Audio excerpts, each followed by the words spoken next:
Hi, everybody. Welcome back to Wild Women of Song. And this week we have guest artist Allison Miller, incredible drummer and composer, to talk with us about her adventures in jazz.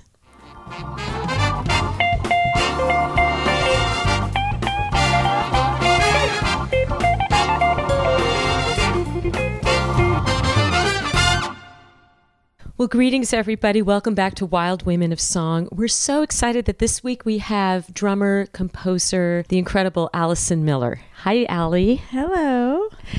You're here in town in San Francisco because you're announcing the release of your second CD. Yes. Boom Tick Boom. Boom Tick Boom. Which, look, we have right here. There's a very large picture of my face.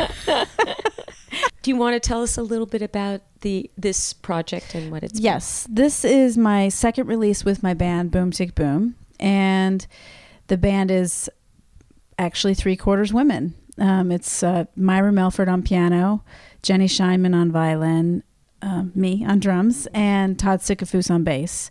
And then I have a couple special guests on this album as well.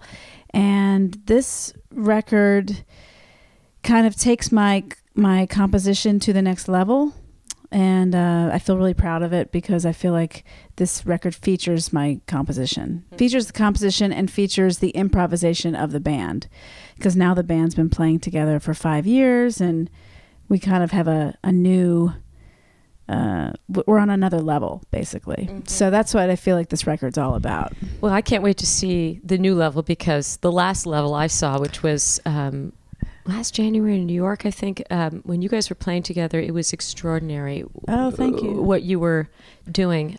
So let's just talk a little about you and your journey as a musician. I know you started out in D.C. Did you start out on the drums?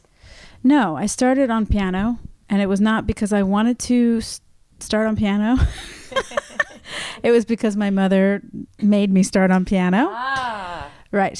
From the time I could, speak, I wanted to play the drums, but my mother said, you can play the drums, but you have to learn how to play piano first. Were you one of those people that was always banging on every surface in sight? Yes. And my mother's a pianist, so she knew the importance of learning how to read music and how to reference melody, and I think that's why she had me play piano first. She wanted me to read, and she wanted me to approach the music with a melodic sensibility, which I think is the most important thing for me in my career and how I play the drums. Uh-huh. And then you found a teacher and a mentor when you were about 14. Was that right? I was younger, actually. It's like around 11 when I started studying privately. Yeah. Mm-hmm. Walter Salb, yes. Who you talked about. You wrote this fascinating piece for the Huffington Post. Yes. About being a woman in the band, about being a lesbian in this music business, and about the politics of women. But the stories about Walter early on and, kind of toughening you up was really... Yes, he definitely made me who I am.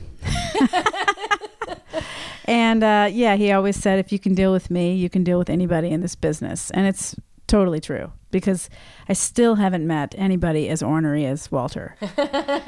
So, he was great. He's like a grandfather and a really good friend to me. And he really set me on the path to be a jazz musician.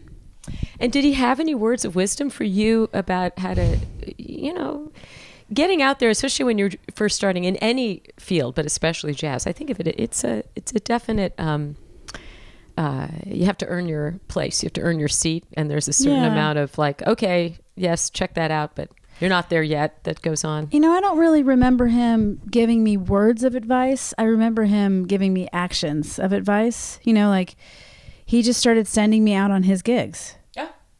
I mean, he threw me into the fire. Literally, when I got my driver's license. Wait, gigs that he was supposed to be on? Yeah. He would just call the band leader and say, I'm sending a sub. And he sent this 16-year-old girl to play the gigs. And what was their reaction when you showed up?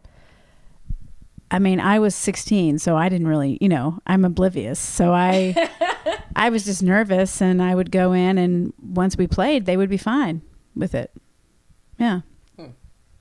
Yeah, I mean, I think that's really where I started to build my confidence as a musician, because he just threw me into the fire. I mean, my first big band gig was at Andrews Air Force Base on a Saturday night at the Officers Club, playing with 17 older gentlemen, and I had to go in a tuxedo. Yeah. And I would just set up, and there was a huge book, and the band leader would just call out the sets, chart number 9 and then chart 39, and I would just put it in order, and we'd sight read it down, and people would dance. Yeah.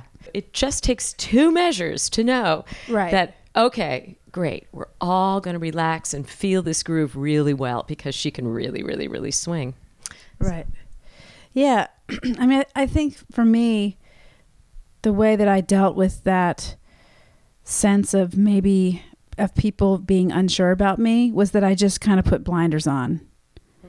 I don't think I consciously thought about it at that age, but I definitely developed blinders, so when I would go into a new situation, I wouldn't even notice if people were questioning whether I could play or not. Because I think that's really the only way to deal with it, is just to go in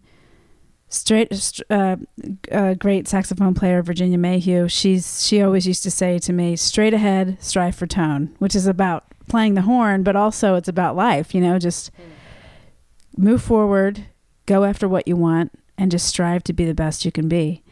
And then people can make their own judgments about how you are, but at least you feel good about it, and I feel like if I took those blinders away, I would kind of suck in some of that energy a little, and then I would maybe start to question whether I am good, and I think then that's when we actually don't play as well as we could play, is when we start to second guess ourselves. Yeah.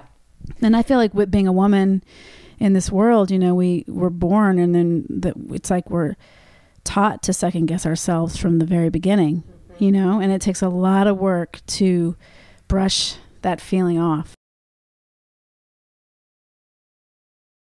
Hi, I'm Allison Miller, and I'd love to encourage you to check out Wild Women of Song on YouTube. So, folks, if you have not heard Allie Miller's latest album called No Morphine, No Lilies, please pick it up and listen to it on iTunes.